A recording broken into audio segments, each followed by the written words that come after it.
Oke everybody, welcome back again di Trio Kwek Kwek sama saya Kevin, Ko Sylvester, dan Mr. Jonathan.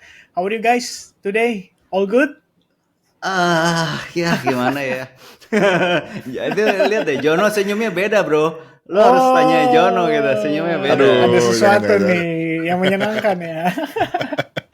Ya, anyway guys, market ini memang ya lagi dalam keadaan memerah. Ya, saya harap sih teman-teman tetap bisa semangat ya, objektif ngejalanin sisa cycle kali ini. Semoga aja masih ada berbagai hal yang bisa mendukung lah untuk market bisa back to bullish. Dan hari ini kita mau bahas sama ke Sylvester, ke Jonathan ya, dan kita pengen tahu juga sih gimana kira-kira insight dari mereka ya terkait dengan kondisi market saat ini. But before kita start teman-teman ya, ini saya banyak banget dapat masukan dari teman-teman viewers juga yang bilang undang dong ya si ini si itu gitu kan. Sebenarnya kita mau guys ya cari guest star gitu. Cuman ini kan subscribers 3.000 ya, kelihatannya kalau ngundang pun kita nggak ada bargaining power nih. Nah, jadi tolonglah ya, buat yang nonton nih di 2 menit pertama, pencet dulu dong tombol subscribe-nya, ya nggak? Viewersnya banyak, tapi yang subscribe sedikit, sedih banget ya. Ayo, ya support teman-teman ya, begitu 10K ntar kita cari ya. Setuju nggak yang lain? Oke dong? Mantap. Oke dong, mantap Setuju. ya. Oke. Nanti Kevin mau giveaway katanya. Giveaway. Nggak dong, Mbak Jonathan dong. Dijebak dulu, Giveaway. dijebak. Oke. Anyway. Ini Bitcoin akhirnya drop di bawah 90.000. Para pelaku pasar kocar-kacir nih ya, termasuk klien-klien institution ya, asset management, BlackRock, Fidelity, mereka juga wah ya kita lihat outflow-nya lumayan gede nih dari segi ETF gitu. Sebenarnya saya pengen tahu sih pandangannya dari Ko Jonathan, Ko Sylvester ngelihat kondisi market kayak begini tuh, kalian tuh fearful nggak sih gitu? Penasaran gitu ya kan, maksudnya udah lama nih ya di market crypto, terus kita tahu dong habit-habitnya market crypto kayak gimana. Ketika everybody panic selling ya kan, berarti biasanya ada sesuatu tuh ya, ada opportunity atau malah kita juga ikut panic selling. So kita mungkin mulai dari Ko Jonathan dulu nih, yang hari ini senyumnya paling ceria. Aduh, Silakan. dan gitu ya nggak enak. Tapi memang honestly ya, kalau gue tipikalnya kalau naik bingung, kalau turun lebih tenang. Kalau sideways baru gelisah. Jadi itu Oke. tendensi. Kenapa senyum-senyum? Tapi cuman I guess caveatnya adalah tergantung pas turun itu punya peluru atau enggak gitu lah ya. Cuman karena kemarin ini kita udah bolak-balik ngomongin ya kayak firasat gue gak enak. Gue actually memang udah hampir 100% stable actually. Gitu. Jadi lumayan bisa tidur lumayan pulas gitu kan. Sekarang gue cerita sama Coach Sylvester dikit kayak gue udah mulai entry lagi. I think justru momen-momen kayak gini gue lebih kayak wah bisa shopping nih akhirnya gitu kan. Yap. Kayak dan gue memilih kayak baru mulai lagi beli lah dikit-dikit hari ini karena apa ya ya nanti kita mau bahas fear and greed segala macam juga kan, tapi ada beberapa indikator yang udah lumayan udah kelihatan kayak agak oversold dan banyak panic sellers lah ya. Sentimen juga sangat-sangat buruk, sangat-sangat bearish. So justru momen-momen kayak gitu gue kayak rada pede lah kalau shopping pun gitu, karena dari RSI, dari ngeliat chart, dari ngeliat sentimen, kelihatannya yang mau sell udah pada nge-sell. If anything, gue cuman bukan pingin. Skenarionya cuman kayak mau pas ada kemungkinan Bitcoin mau nge-cover CME gap, habis itu naik lagi mungkin. So itu sih yang gue tungguin. Oke. How about Ko Sylvester? Gimana Ko Sylvester nih takeaway-nya dari sisi Koko yang ya udah dari bear market juga kan, maksudnya ya selama 2022 kan ikut menemani nih viewers di Indonesia ya. Dan apakah feel-nya sama kayak waktu itu kok? Gimana tuh kok menurut tanggapan Ko Sylvester dengan kondisi market yang luar biasa? So kalau kalian perhatiin ya guys ya, Kan banyak yang udah bahas nih, udah bahas hari ini kan fear and greed-nya kripto kan 10 tuh. Kecil banget kan, extreme Bener. fear kan. Tapi Damn, betul. yang lucu harga Bitcoin 80 something loh guys. Maksudnya ya bayangin gak sih, kebayang gak sih 2 tahun lalu harga Bitcoin 80.000 tuh bisa fear 10 tuh, kebayang gak gitu maksudnya. So in a way kalau gue lihat nih indeks ini a bigger picture, termasuk altcoin juga, sama termasuk harapan sama kepedean orang juga sama kripto. Which is kalau kita lihat dari banyak skandal berapa hari terakhir, belum yang termasuk skandal yang Bybit yang baru, itu sangat-sangat wajar. Fear-nya 10 tuh nggak melulu karena harga kalau gue lihat. Tapi karena semua event yang terjadi itu juga masuk ke sana. So in a way, kalau gue pribadi sekarang, bagi gue pribadi ya, karena ini kan sekarang turunnya lagi turun tajam, baru turun tajam. Kalau pengalamanku dan yang gue biasa lakuin sih, kalaupun sekarang ini gue biasa masih trading, mainnya masuknya masih trading, beli iya tapi trading. In a way kalau bagi gue, kalau turun tajam tuh ada 2 jenis. Kalau yang satu turun untuk naik kembali gitu, biasanya yang naiknya lengket tuh dia lama dulu nongkrong di bawah gitu ya, pengalaman gue ya. Ya nongkrong di bawah lama baru dia naik. Nah kalau naiknya yang itu biasanya lumayan lama gitu. Tapi kalau yang naiknya langsung V-shape, langsung naik cepat itu temporary. Buat naiknya lengket juga agak susah, pengalaman pribadi gue ya. Jadi in a way sekarang masih turunnya tajam, yang menurut gue sih masih oke.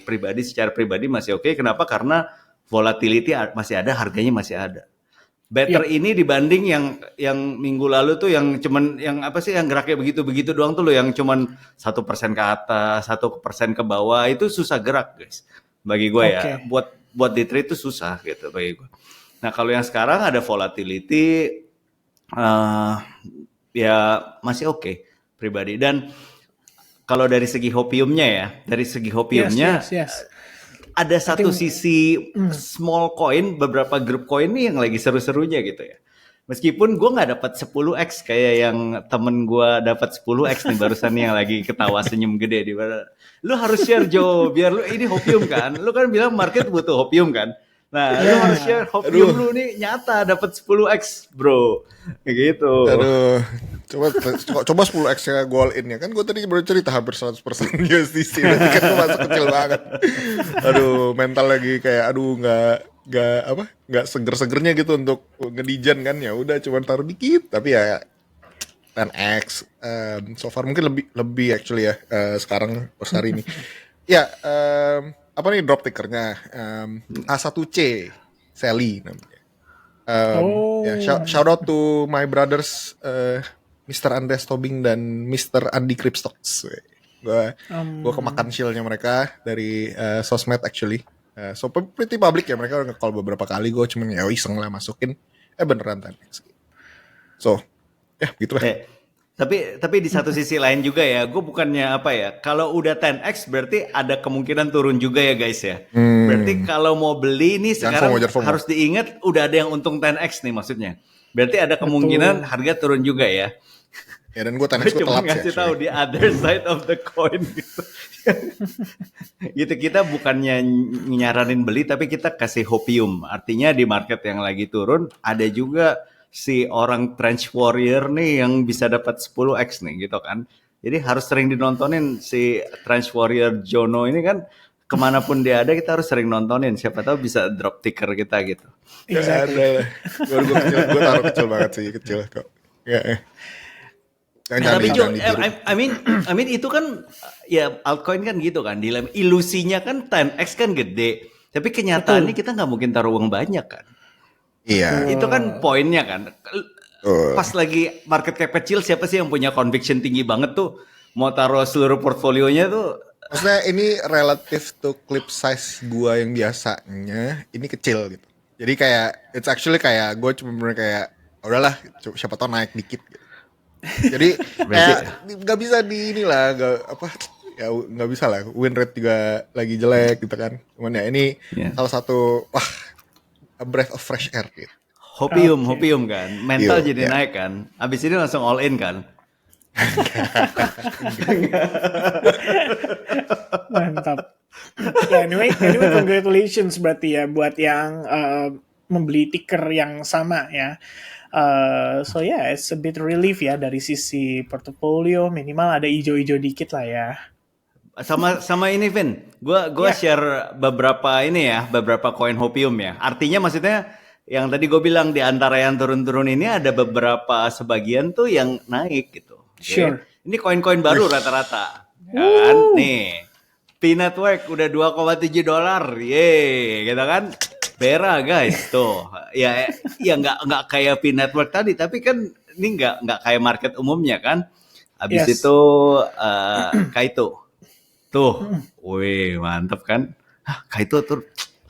IP juga IP. Anyway, kenapa? IP. Iya, ya gitu sih. Maksudnya, nah kalau gue mau nanya sama Kevin ya, Ya, kalau dari segi teknikal gimana bro? Maksudnya, kondisi sekarang khususnya Bitcoin sama yang top 3 lah, Bitcoin, Ethereum, Solana gimana sih? Oke, Bitcoin, Ethereum, Solana. Jadi saya share screen nih kok ya. Oke, please wait a moment, preparing dulu. Papa Tia-nya nggak usah share screen kali ini. Oh gitu. Susah Canda, dong canda. kalau gitu. Jadi sebenarnya kalau misalkan buat Bitcoin ya, ini ada satu hal yang mungkin kita perlu perhatikan ya. I mean, condition kayak gini tuh udah bukan sesuatu yang aneh gitu. Tapi kalau kita cek ya dari, let's say ya, for example, kayak bull run tahun 2017 ya, 2017 itu menurut saya dari segi price action sangat relate dengan current condition gitu. Dalam artian, every time price daripada Bitcoin itu ada impulse rally, itu selalu disambut dengan koreksi untuk retest ya terhadap si exponential moving average 21 dan 34 itu gitu. Jadi kalau dengan kondisi saat ini, menurutku interesting sih ya, dalam artian benar kata Ko Sylvester, 86.000 and then kita dalam keadaan extreme fear ya. Ini kan gila gitu ya. 86.000 extreme fear gitu. Dan itu artinya extreme fear itu pas banget nih di level support daripada exponential moving average itu. Dan kalau kita bawa ke situasi sekarang, ya ini, ya technically kita lagi dalam tahap retest terhadap exponential moving average itu gitu. Jadi sebenarnya not so bad sih kalau kita berbicara dari market yang lagi dalam keadaan bull run terus kita dapetin drawdown kayak 24% pun juga masih oke gitu kan. Dan seperti yang kata Ko Jono juga ya, saya setuju di level yang sama atau di area yang sama memang ada CME gap gitu. Jadi kalau kita failed di situ, ya probably adalah situasi yang oke. Sementara sih kelihatannya begitu. Yang mungkin a bit concerning adalah Ethereum, karena Ethereum orang-orang banyak banget ya ngeliatin trendline ini sebagai acuan. Ya, padahal kalau kita lihat ya nggak cuma trendline gitu kan. Sometimes kita juga ngelihat kayak misalkan ini gitu ya. Ini kan adalah batas ya antara surga dan neraka ini kalau saya lihat ya. Wih, Ini alam bawah, nah ini alam atas gitu kan ya. buset. Ya, of course kalau misalnya jatuh sampai di bawah gitu kan, pasti perasaannya akan sangat awful gitu. Tapi selama kita maintain di atas ya, walaupun terkesannya kayak, ini kayaknya double top nih, which means harusnya potensial buat dia turun and bla bla bla gitu. But I Kev, believe ya, itu batas antara Pertamax sama Pertalite ya Kev? maybe kok ya. Wah, lagi hot nih. lagi hot ya seputar hal Bisa itu. aja. Bisa aja dia, ya bisa aja ya. Bisa aja loh.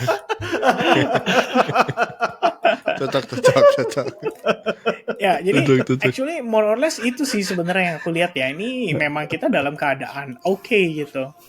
Well, it's a good discount ya, karena kalau kita ngomongin risk to reward ratio pun di bawah support level itu harusnya relatively ideal.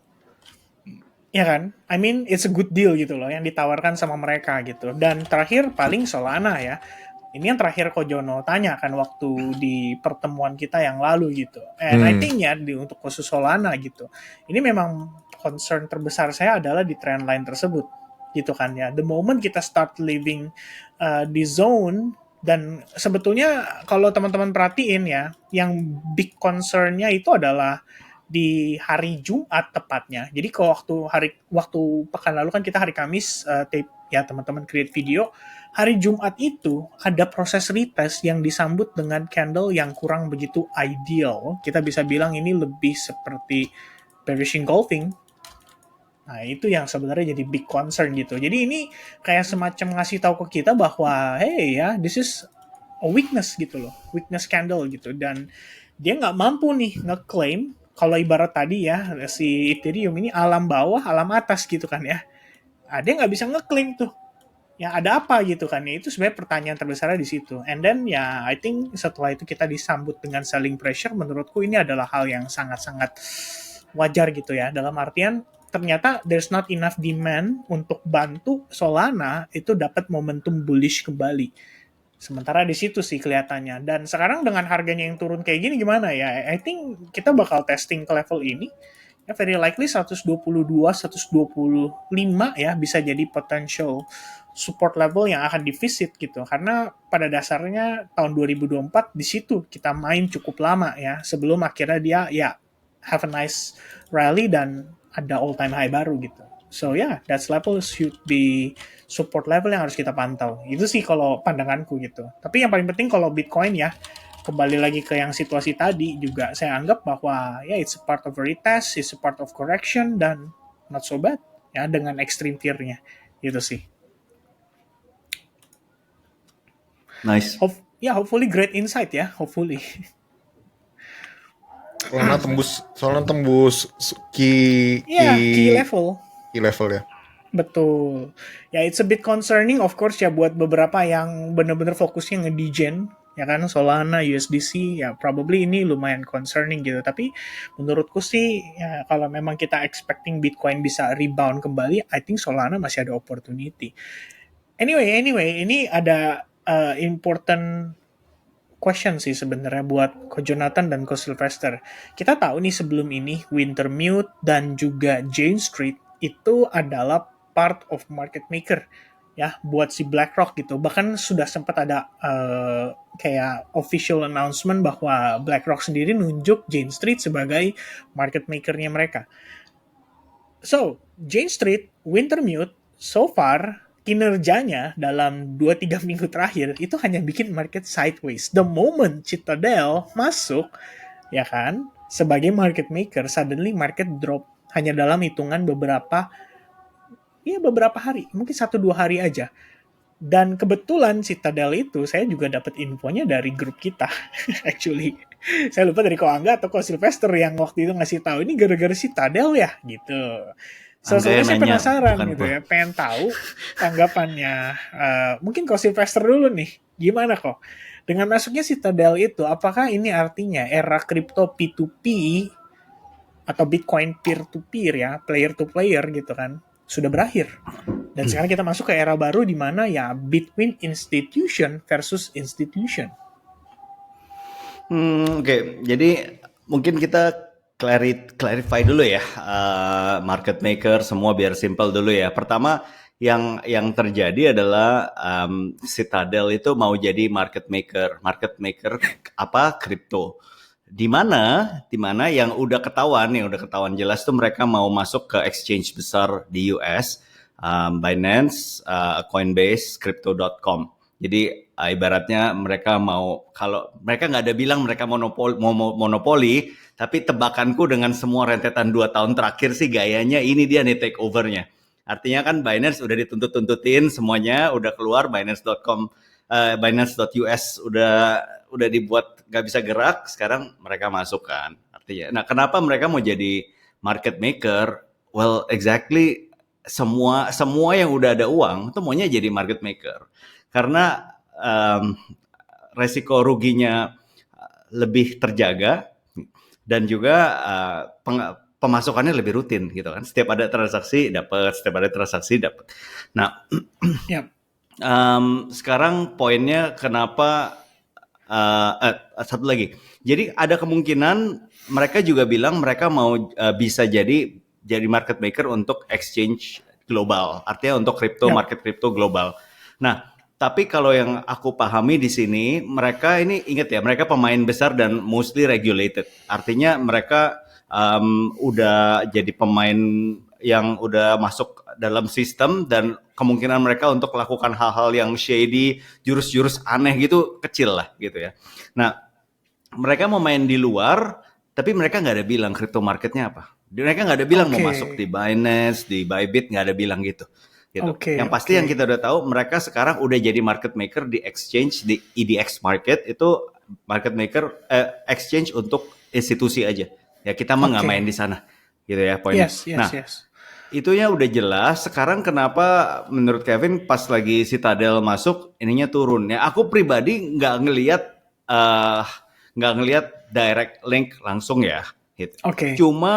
Cuma kalaupun mau disambung-sambungin, mungkin bisa nyambungnya ke setiap market maker butuh barang. Artinya butuh barang tuh butuh dua barang.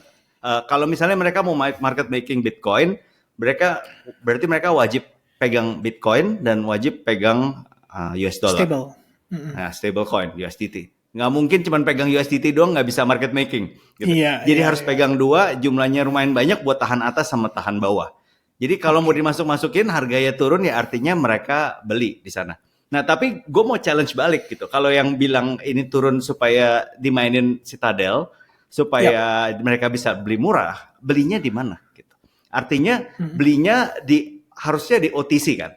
Di OTC mereka nggak mungkin beli di open market gitu. Terlalu susah untuk struktur mereka. Nah aku belum lihat info-info atau news-news yang bilang kalau mereka ada beli OTC gede dari Citadel, aku belum lihat. Nah, aku nggak tahu. Atau mereka cuma minjem barang gitu. Minjem barang pakai agreement misalnya kerjasama sama Coinbase gitu kan. Coinbase punya barang banyak, ya udah aku yang market making bikin agreement ya, bikin tanda terima jual di harga berapa itu agak teknis, aku nggak bahas di sana. Jadi aku pribadi nggak lihat situ sih bro. Gitu. Cuman aku lihat, aku pribadi ya, buat kita retail nih ya, Citadel masuk itu harusnya lebih lebih good news. Ya, kenapa? Pertama karena Citadel lebih regulated. Jadi jurus-jurusnya tuh dia lebih, bukannya karena mereka nggak suka duit ya, tapi mereka terpaksa gitu ya. Udah pemain besar nggak mau resikoin semua bisnis mereka yang udah ada, cuman buat cari cuan dikit di kripto. Gitu. Jadi mereka harusnya lebih rapi lah mainnya, lebih teratur. Gitu. Dan yang kedua, ya berarti udah ada likuiditas tambahan lah. Yang jagain barangnya sekarang di atas sama di bawahnya udah ada pemain baru kan.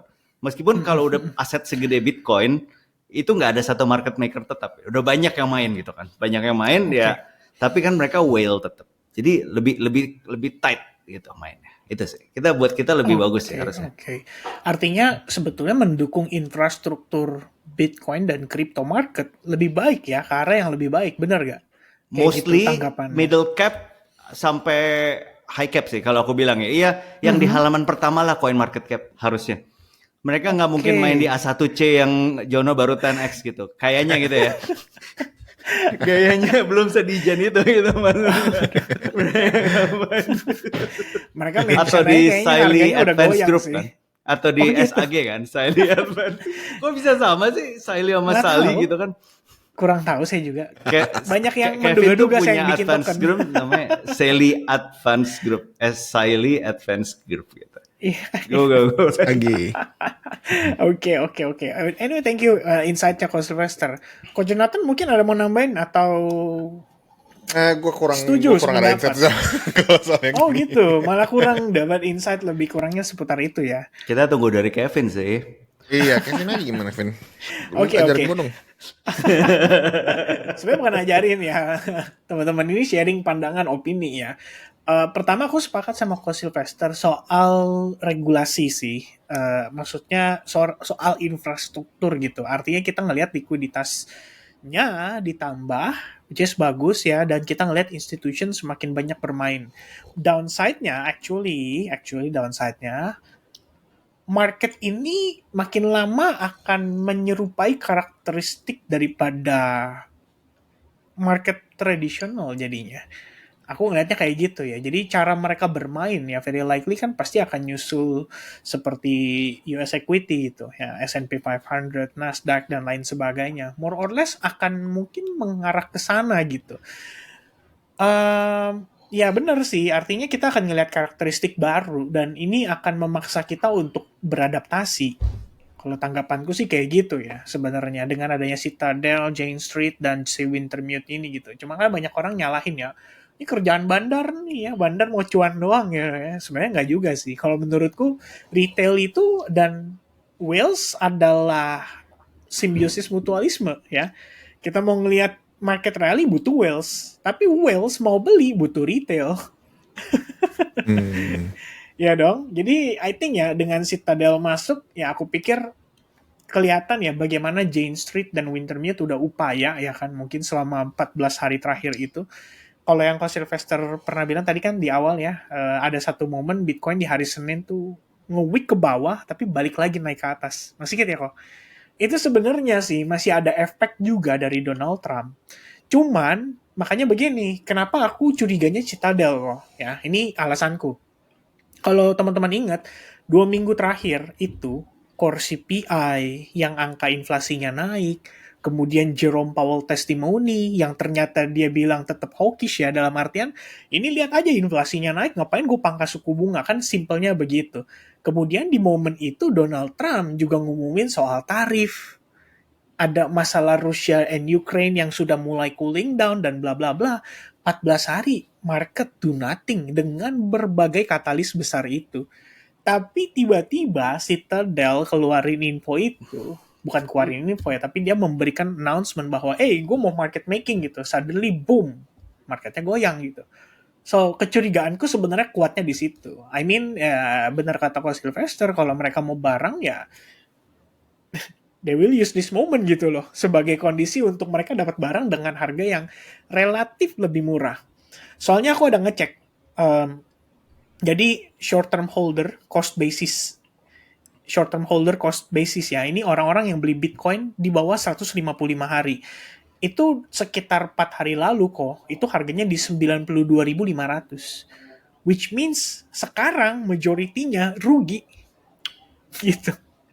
Jadi ini kayaknya udah tahu gitu ya. 92.500 lu tembusin nih. Ayo kita goyang marketnya. Shake out, retail, panik, extreme fear suddenly today. Amazing gak? Jadi berbagai big fundamental aja nggak bisa ngubah pergerakan market. Suddenly Citadel masuk and then ya there you go ya. Itu berarti even termasuk Libra loh. Yang minggu lalu banget kita baru bahas. Itu berarti termasuk Libra dan tetap itu nggak ada big move setelah Libra. Bener gak tuh? Coba diinget-inget guys. Setelah Libra nggak ada big move ke bawah. Iya, Bitcoin itu pada saat case Bitcoin, Libra ya. Seingatku still doing well gitu loh, masih di situ. Unless Solana ya, Solana harusnya iya, kena Solana. impact gitu. Tapi kalau kita lihat Bitcoin do nothing. Literally that's stay di atas 92.000 dan di 98.000 gitu ya. Di antara itu aja itu bolak-balik mondar-mandir gitu. Mungkin aku harus kasih lihat screen sedikit kali ya. Jadi biar teman-teman coba refresh gitu kan dengan kondisinya. Nih coba Go, perhatiin go, ya go. teman-teman. Ini kan baru 3 hari terakhir nih kita ngelihat ya. Ini waktu kejadian nih. Oke. Ini data nih, core CPI, NFP, Donald Trump, Jerome Powell testimoni, kemudian Libra, bla bla bla bla bla bla, baru tanggal 24, tepatnya hari Senin kemarin. Makanya waktu kita ngobrolin soal Libra minggu lalu kan, itu hari Kamis, udah kejadian. Ingat gak? Ya nggak? So selama itu, kita selama berhari-hari, kita do nothing 18 hari dengan berbagai katalis besar. Suddenly Citadel masuk ke market, become a market maker, dan ini resultnya gitu. The big drop suddenly happen. Itu sebetulnya. Jadi interesting ya, bagaimana makanya saya bisa jump on conclusion, wah ini Citadel nih kerjaannya. Gitu loh Coach Sylvester. Jadi Citadel masuk market maker terus langsung ngedump. Gitu ya? Maybe. Maksudnya kalau pakai tesis itu berarti itu yang kejadian gitu kan? Betul. Karena Ngedump gini secara ya, masif gitu. maksudnya sentimen positif dan negatif itu terbentuk 18 hari dari Jerome Powell testimony, dia bilang kita nggak bakal ada begini, nggak bakal begini ya. Pokoknya kita lihat inflasi bla bla bla bla, market nggak goyang. Itu pertama. Kedua, Donald Trump berkali-kali kasih pengumuman soal tarif. Apa iya karena tarif yang kemarin banget nih, yang dia ngomongin Uni Eropa 25%, baru marketnya extra dump lagi gitu? Well, actually enggak gitu loh. Karena 2 minggu lalu dia udah ngomongin soal itu dan market do nothing. Makanya pertimbanganku adalah, wow ya Citadel ya really did something with the market. Itu tanggapanku. Ya aku nggak tahu ya kalau Sylvester setuju atau enggak, karena mukanya muka mikir banget tuh. Nanti aku telepon bosnya ya. Boleh. Kita undang ya, jadi tamu. Tapi kan tunggu 10.000 subscriber dulu kan, Kev? Exactly. Satu lagi nambahin. Bybit kena hack itu kapan? Masih ingat? Abis ini kan, abis insiden Libra ya, nggak lama kan, kalau nggak salah ya. Betul, insiden Libra. Tapi nggak 2-3 hari yang lalu kan? 21 ya. Coba tuh. 1, 2, 1. Seingatku weekend ya, bener nggak? Menjelang weekend. Menjelang Sabtu ya. Bener. Dan Bitcoin masih di atas 92.000 setelah kejadian Bybit. Seingatku ya. Makanya sebenarnya pertanyaan berikutnya aku pengen tanya ke Kojono sih ya, soal apakah ini side effect daripada Bybit itu? Jadi orang kehilangan trust. What do you think, kok?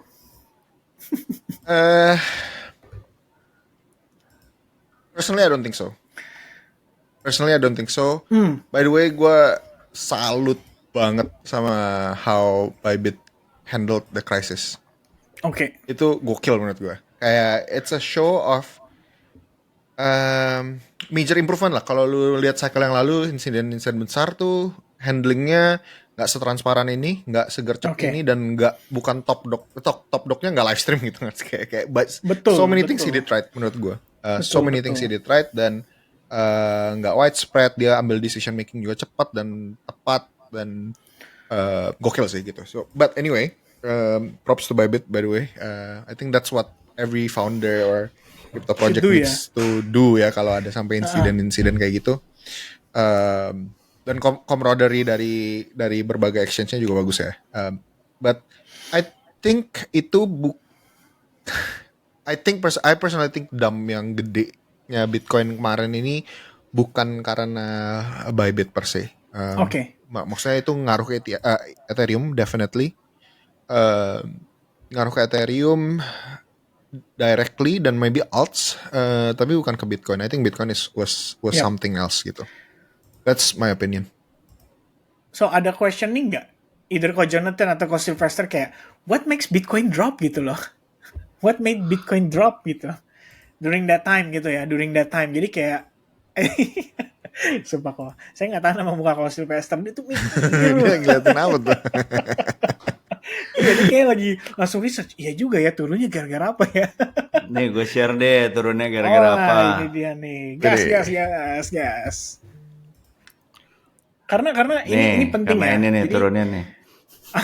Oke. I mean like maksudnya ini apa flow ETF kan. Jadi gue kalau bagi gue pribadi sih gue selalu percaya sejak ada ETF, Bitcoin ETF ini salah satu tulang punggung Bitcoin, harga Bitcoin. Bahkan mungkin bisa jadi tulang punggung utama. Kenapa? Karena kalau lu tanyain orang crypto native sekarang, mereka hodl Bitcoin atau enggak, rata-rata bilangnya nggak banyak pegang Bitcoin gitu kan. Jadi artinya mereka banyak pegang altcoin, berharap altcoin naik, ternyata altcoin nggak naik. Jadi semakin lama Bitcoin sama altcoin tuh udah makin misah kalau dari segi pemain kripto ya. Nah, kecuali pemain kripto yang lebih advance lah kalau gue bilang ya. Tapi kalau rata-rata plebs gitu, orang normals rata-rata agak males pegang Bitcoin setahu gue. So ini yang kita lihat pemain utamanya, drivernya dari ETF. Dan kayaknya triggernya itu dari yang Nasdaq turun berapa hari yang kemarin ya. Kalau nggak salah sempat turun lumayan dalam. Gue share lagi ya. itu share itu salah satu trigger sih. Orang bilang wah jangan-jangan gitu ya. Menurut gue dalam hati orang tuh rata-rata jangan-jangan inikah gitu kan. Maksudnya Ya, inikah tuh artinya inikah awal dari bear market buat saham gitu.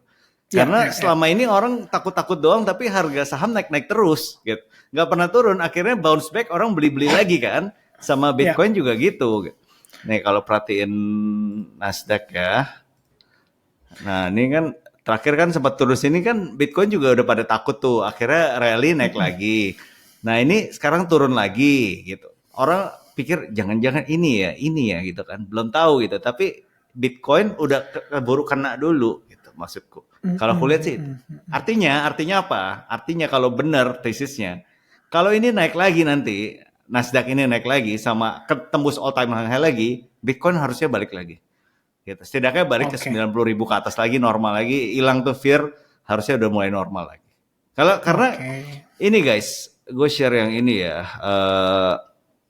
Tadi kan kita lihat Bitcoin kan extreme fear 10 kan. Ini saham nih extreme fear juga loh, Yes. 21 loh. Gitu. Jadi Oh, kondisi market ya begitu sekarang. Mulainya dari sini kenangin ke Bitcoin gitu. Itu sih kalau gue lihat. Jadi oke. ada tarif yang kemarin ini kapan ya? Tarif yang dia si Trump kan nggak announce tarif lagi tuh, bukan Yap, memperkuat lah gitu dia punya stance tentang tarif. ya. Itu tanggal berapa ya? Which one nih kok? Yang mana nih? Yang ngomongin soal Canada, Meksiko, atau ini Eropa, atau mungkin China? Karena Iya China ya, juga Kanada salah Max. satu. Kalau setauku hari Jumat, Trump benar-benar di penutupan sesi, Trump itu kasih pengumuman bahwa dia bukan ngenain tarif ya, tapi dia merestrict atau membatasi investment China di beberapa sektor teknologi, kemudian energi, itu hari Jumat. Jadi begitu Senin, Asian market open, itu memang ada dump.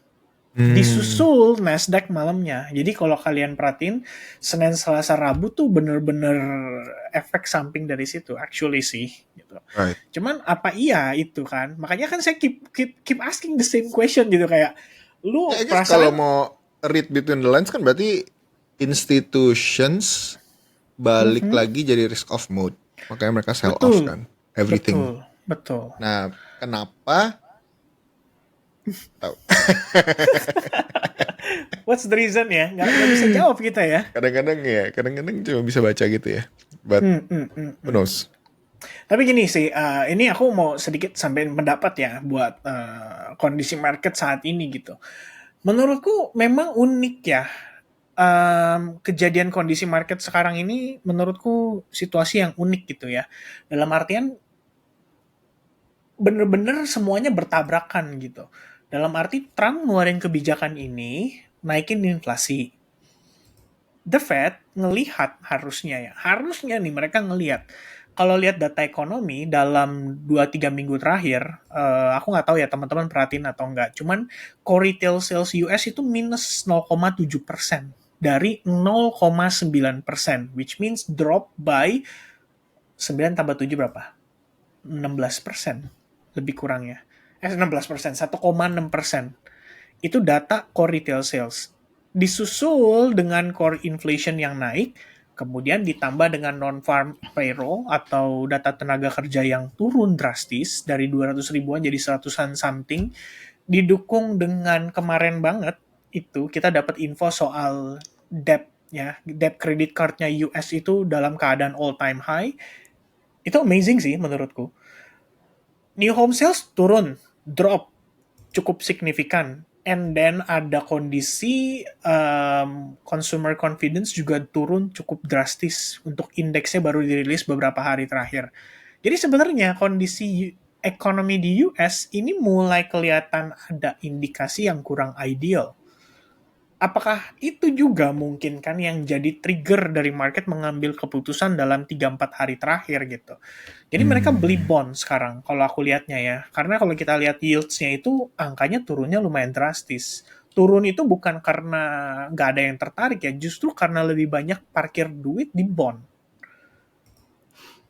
Boleh nggak mungkin aku kasih lihat screen ya?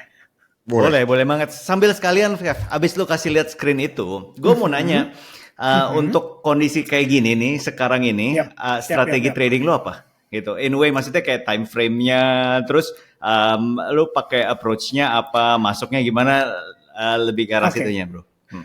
Oke, jadi ini data dulu aku coba tunjukin ya ke teman-teman kan mungkin bisa lihat ya di sini.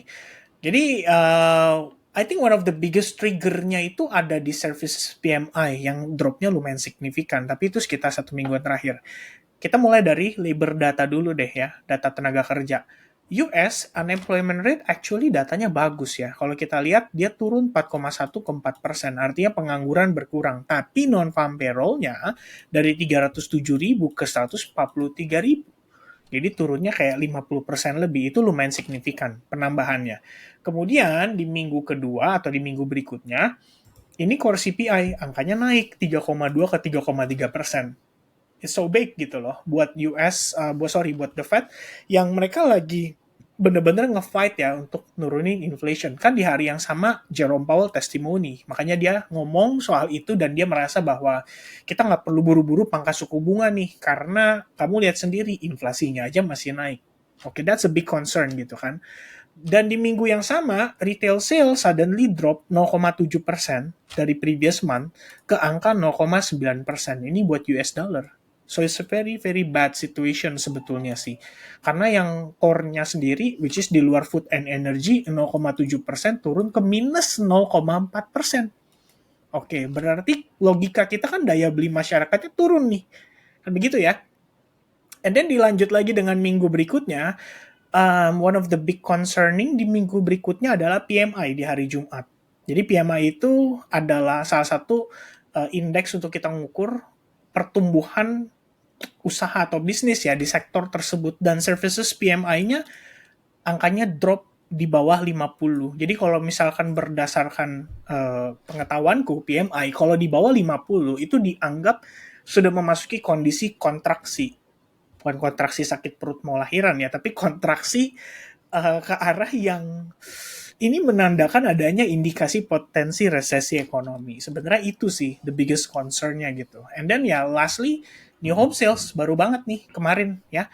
734 turun ke 657. Berarti kelihatan dari sektor housing pun kena dampak. Dan sektor housing itu adalah salah satu sektor yang cukup penting, terutama kalau kita ngomongin buat perkreditan gitu ya.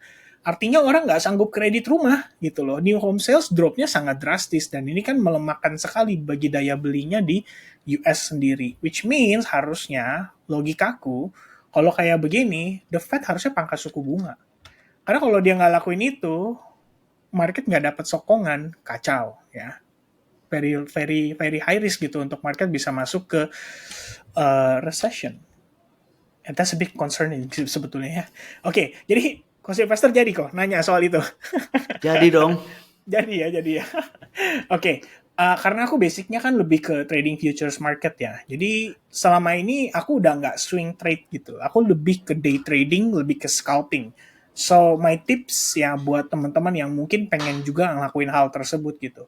Pertama kalian cari dulu koin yang bisa lawan arus nih terhadap Bitcoin. For example misalnya Shell. Ya, beberapa hari terakhir ini aku sama teman-teman di SAG sih ada coba untuk memfollow up pergerakan daripada Shell gitu ya. Jadi kita ngelihat dari price action-nya di sini. Ini ngomong Pertamina lagi maksudnya ya, Shell ya? Iya, kan kalau makanya kalau teman-teman nggak tahu ya, gara-gara skandal itu Shell itu hari ini pump loh. V-Power laku. Ini beneran loh. Bener loh. Jangan-jangan loh. ini Indonesia semua yang bikin ini. Kata dia, wah udah lalu jangan pegang Pertamina lagi bro, beli Shell gitu. Tuh, karena skandal langsung nge-pump tuh. Gila. Satu candle, 40%. Gila. Ya, tapi bukan berarti harus ngelihat kondisi sentimen dari Indonesia ya teman-teman sekalian ya. No, it's jokes aside ya. Tapi begini, maksudnya adalah ketika kita ngelihat comparisonku adalah aku perhatiin nih against Bitcoin ya. How the old coins itu perform against the Bitcoin itu dulu. So kalau aku cek dari top gainers ini kan udah kelihatan ya. Top gainers price di 24 jam terakhir Ada beberapa option gitu. And then the next one yang aku cek adalah volume compare to market cap. Kalau volumenya, contoh TST nih di sini, ya, 412 juta dolar against 95 juta dolar dengan open interest 24 jam terakhir naik by 6%. Aku berasumsi market itu atau alts itu lagi dapat exposure. Nah, karena dapat exposure, very likely dia bisa kontra dengan situasi Bitcoin. So, ketika kemarin itu aku decide untuk, okay, I'm gonna enter on Shell, bla bla bla, ngobrol sama teman-teman, ya that's my decision gitu, based on ini. Ketika aku lihat, well, Bitcoin creating lower low secara konsisten, but take a look ya, how about Shell? Dia creating higher low, ya kan? Very, very respecting the structure yang terbentuk dari lower time frame itu. So ya dari situ dulu gitu kan buat jadi pertimbangan dan akhirnya oke, ya let's look ya for an entry point yang ideal. Tadinya aku pikir sebenarnya di sini oke, maybe it's a break and retest scenario gitu kan kayak support resistance gitu. Karena beberapa hari lalu aku ada follow up coin sebenarnya GPS beberapa hari lalu. Tapi aku ketinggalan gitu loh. Karena udah anticipating ini konsolidasi harusnya lagi diakumulasi gitu. Ternyata dia pumping. Jadi aku bilang sama teman-teman, guys, maybe Shell juga akan begitu. Karena kita lagi ngelihat dia konsolidasi. Ya itu satu pertimbangannya. And then ya suddenly dia shoot up gitu. Jadi kalau misalkan apa yang aku lakuin lebih kurangnya aku screening dari sini gitu. Jadi ngelihat kayak misalnya contoh nih looks yang mana yang kelihatan menarik gitu. Kayak for example misalnya how about misalnya Zerebro deh nih. Zerebro ya. Volume 67 juta compare market cap-nya 30 juta which is ada 38 juta ya, which is ada big moves kan atau ada lagi dimainkan gitu kan koinnya gitu. So kalau kita cek ya dari price action-nya ini yang sering diledekin orang nih, bukan zero bro lagi tapi zero bro ya kata orang-orang gitu. Diledekin. Jadi aku ngelihat ini, misalnya contoh kita compare lagi dengan Bitcoin, what about this one? Looks good kan? Gitu. Dalam artian Bitcoin itu creating lower high low, not creating higher high. Tapi zero bro bisa sustain dan creating higher high against Bitcoin. Itu udah bagus gitu.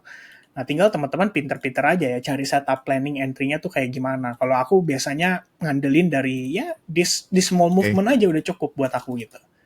Oke, I see a higher high, ada potential higher low, mau pakai Fibonacci ya mau gimana, pokoknya gaya style trading masing-masing, kamu tinggal. Coba ya, Kev, lebih detail tadi maksudnya di small movement, kalau partikular secara khusus yang ini cari gimana? Entry nih, cari entry ya misal kalian kan ngajarin kita semua cara entry-nya gimana yang ini nih, kalau ini. Ya oke, misalnya zero bro deh ya, zero bro gitu. Oke, aku ngeliat apa yang bagus dari sini. Satu, dia obviously creating higher high gitu kan. Udah form nih higher high. And then, kalau kita lihat struktur internalnya lagi dong. Dari sini ke sini aja tuh udah kelihatan oke gitu. I mean, if we lower the time frame kayak 15 minute, kita bisa lihat bahwa, ini strukturnya bullish gitu kan. So, aku biasanya ambil dari struktur ini, small movement ini aja gitu. Aku nggak ngelihat kayak sampai ke ini kemarin sentimennya apa nih, ini apa, aku nggak terlalu peduliin ke situ gitu. Jadi sebenarnya kalau kayak contoh nih, kayak tadi kita udah ngobrolin soal IP gitu kan, before ini kita start gitu. IP pun sebetulnya masuk watchlistku, cuman ini lari, aku nggak dapat entry point yang ideal gitu. Dan ini reasonnya simple, dengan teknik yang sama kayak tadi. So aku cek, IP 24 jam terakhir bagus nih ya, momentumnya oke, volumenya ada, open interest-nya naik, pokoknya perfect banget untuk possible scenario dia bisa rebound gitu atau dia rally. And then ternyata proven selama Bitcoin creating lower low, IP itu creating higher low. Ya, jadi ya semenjak itu aku follow up gitu dan ini pun masih nunggu gitu ya untuk potential entry di situ. Jadi kalau misalnya balik ke zero bro misalkan, entry pointku lebih kurang di sini. Aku bakal nyari area yang istilahnya crucial gitu ya. Kalau misalkan lu nggak mantul di situ, intinya lu reversal jadi bearish gitu kan. So I'm expecting minimal dia testing ke situ, kita ambil support level terdekatnya di sini sebagai acuan untuk penempatan stop loss, and then ya biasanya aku target 3 kali dari resikonya lebih kurangnya. So ya kurang aku asik trading. Bro. Naikin lagi, terus. Sampai ini, mana tahu kayak Shell ya. Maunya kayak Shell, jangan kayak gini doang. Ya itu Ya lebih jono kurangnya dong sih. 10x gitu kan. Betul. Ya tapi Aduh, aku Wish. lebih kurangnya begitu sih. So ya, I'm thanks, risking thanks. maybe I don't know Nah. ya maybe 0.5% atau 1% dari total equity ya untuk dapat 3% gitu. So I think it's worth it gitu. Untuk kondisi saat ini planningku atau strategiku lebih kurang begitu. Siap. Jo, kalau lu gimana? Tadi kalau lu kan lu ceritakan lu udah mulai masuk kan hari ini. Nah, lu masuknya gimana gitu? Apa lu tutup mata, lu pencet-pencet aja yang mana yang kepencet atau ada caranya gitu? Gimana? Of course kan gue karena udah mostly stables, jadi yang pasti big three. Atau ya Ethereum lagi timbang-timbang. Cuman Solana juga sebenarnya looks not too good, tapi ya I'm expecting a bounce anyway kan. Jadi ya maybe bagus gitu. So that of course BTC ETH Sol. Abis itu masih Hopium sama AI agents. So ada beberapa ya ticker AI agents juga yang jadi watchlist kan, kayak AI16Z, ada ARK, terus ada beberapa DeFi projects, ada Anon. I think yang Anon is probably the best performing DeFi kalau dibandingin sama kayak Griffine atau Orbit. Itu kan top 3-nya ya kalau nggak salah by market cap. Yang paling performing itu Anon. Anon itu Roshin kan banyak banget dia. Di mana-mana itu lumayan outperforming lah, lumayan stable. I think harganya cukup dijaga gitu. So ada gitu-gituan lah, yang gede-gede. Apalagi ya, I think trying to find entries on winners di beberapa naratif juga. Watching kayak Decentralized Science, ada Bio, terus ada apa ya, RWA, so maybe Ondo. Terus ya mungkin yang higher AI coins ya, kayak bukan higher, maksudnya yang general bukan AI agents gitu. Ada Tau gitu ya, Tau. Ya, gitu-gitulah.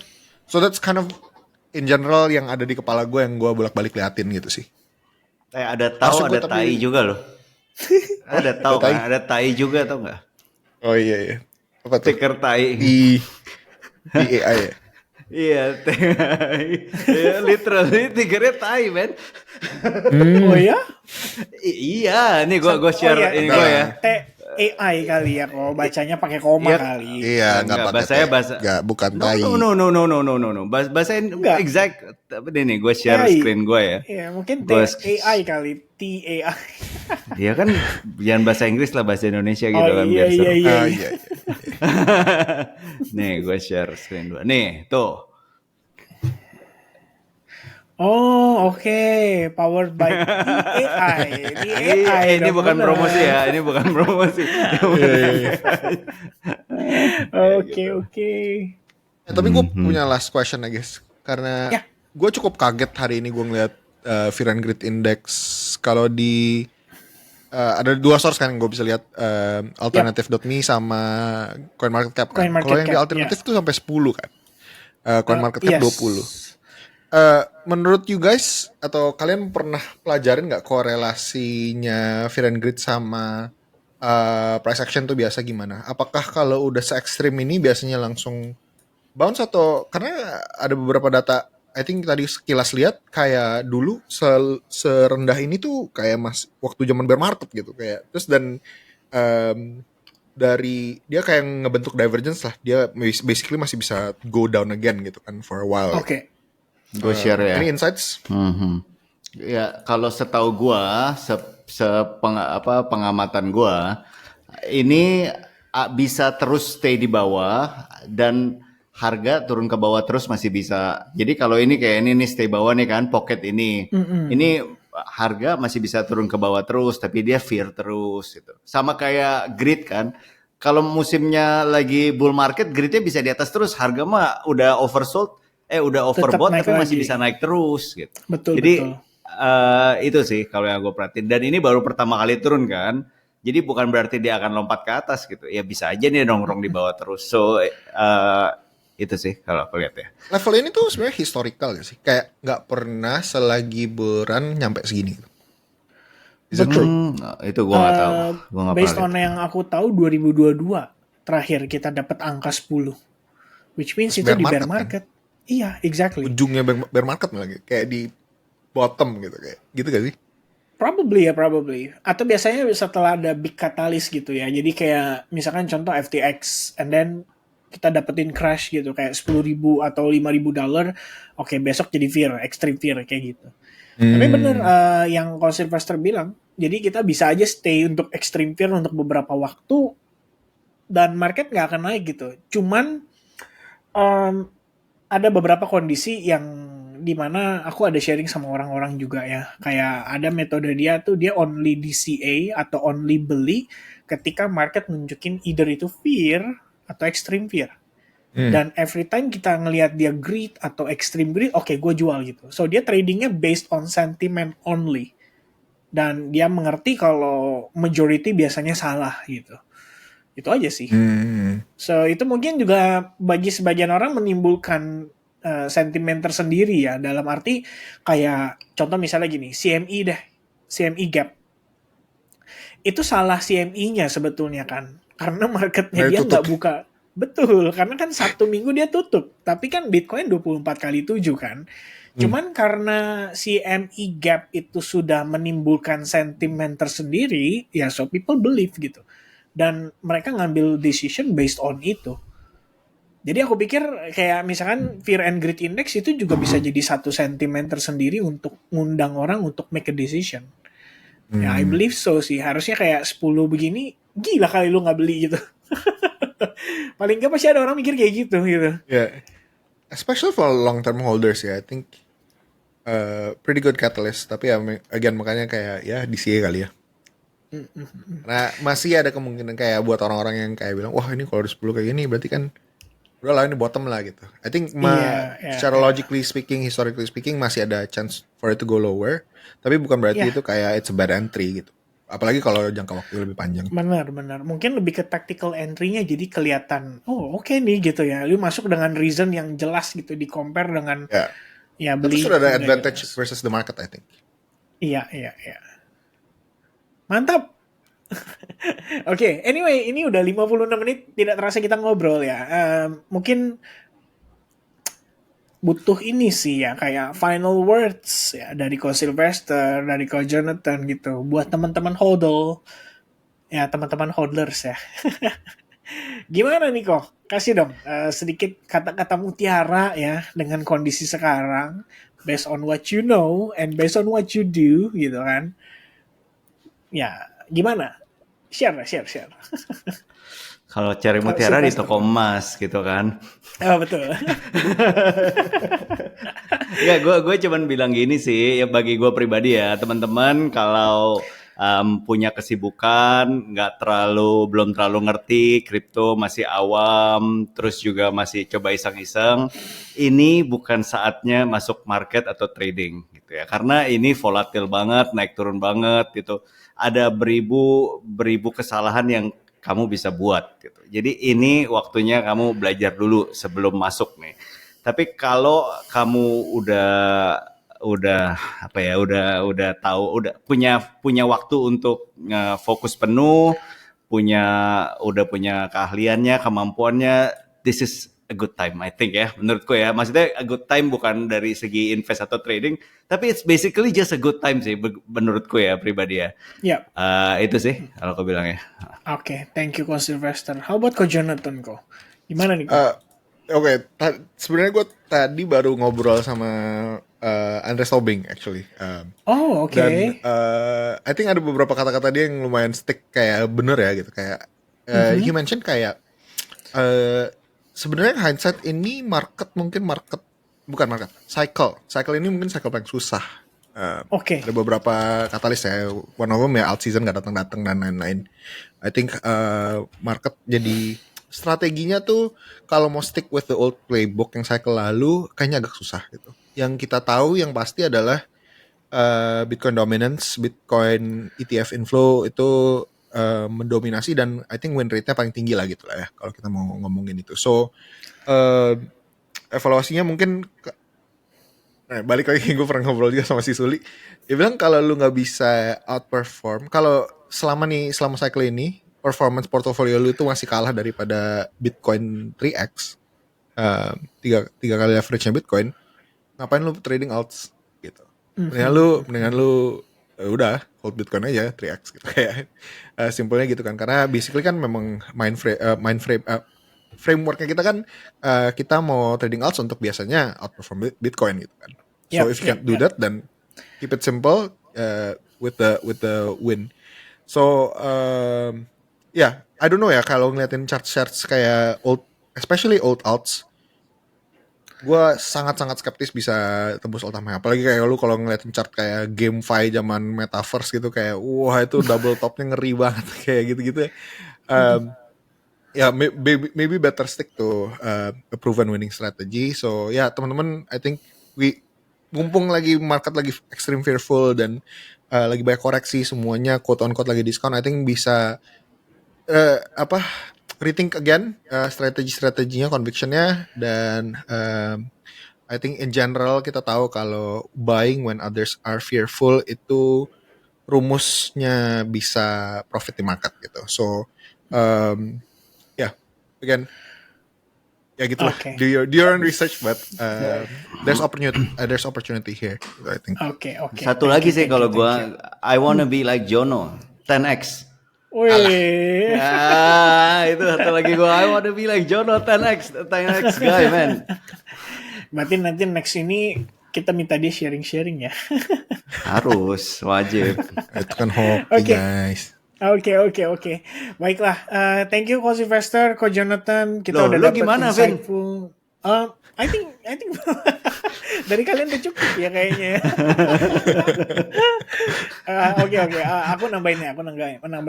Intinya gini, aku wrap up sedikit ya. Ko Sylvester, intinya momen yang tepat buat belajar. Kalau lu udah mungkin udah cycle kesekian ya, lu manfaatin dengan baik. Intinya kan gitu ya.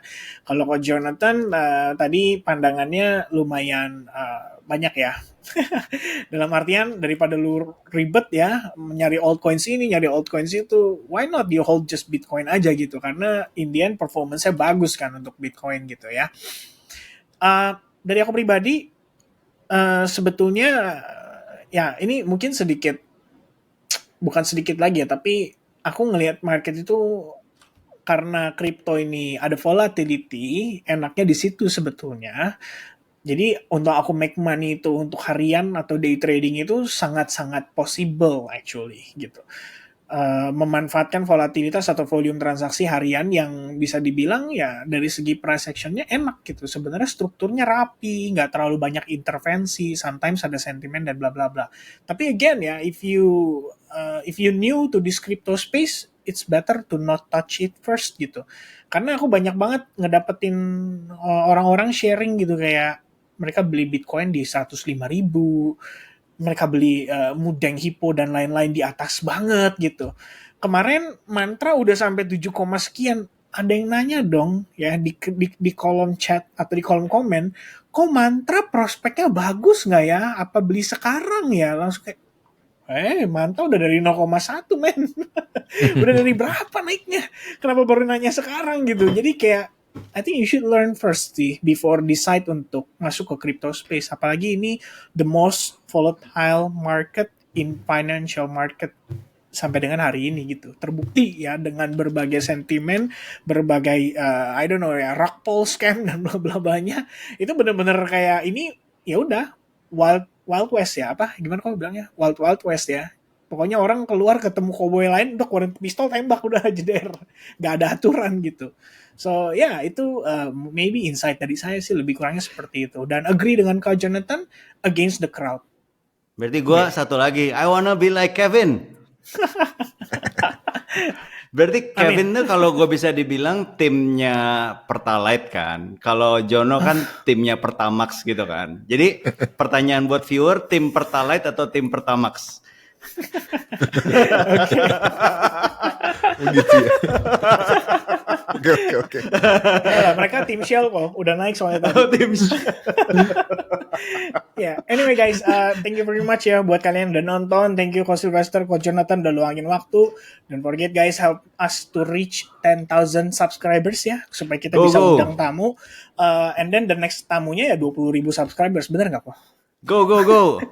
Ya 10.000 gitu ya. Baru ada tamu-tamu berikutnya ya. Oke. So, thank you very much guys for your time. Semoga informasi di dalam video ini bisa insightful. Tetap do your research before kalian decide untuk mengambil transaksi atau apapun itu ya di dalam crypto space. Be safe dan always remember to manage your risk accordingly. That's it. Okay? God bless. Bye guys. Bye bye Bye. bye bye bye bye bye.